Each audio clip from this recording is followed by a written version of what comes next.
મિત્રો, આપણે પઝલ કોયડા માટેની એક શ્રેણી મેસ્મેરિઝમ શરૂ કરવા માટે જઈ રહ્યા છીએ. આજે આપણે પહેલી પઝલ અહીંયા રજૂ કરી રહ્યા છીએ.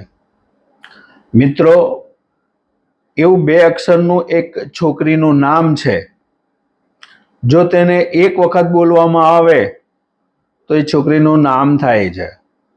જો તેને 2 વખત બોલવામાં આવે છે તો છોકરીની મમ્મી મધર એવો એનો અર્થ થાય છે.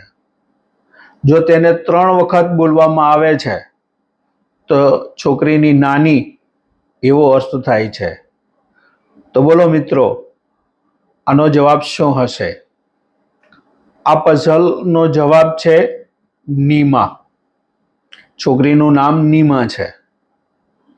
જો એક વખત આપણે બોલીએ તો નીમા એટલે એ છોકરીનું નામ થાય છે.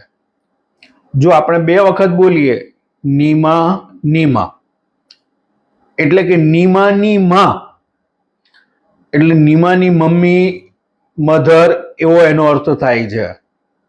જો એને આપણે 3 વખત બોલીએ નીમા નીમા નીમા નીમાની માની માં એટલે નીમાની નાની એટલે એના મેટર્નલ ગ્રાન્ડ મધર એવો એનો અર્થ થાય છે.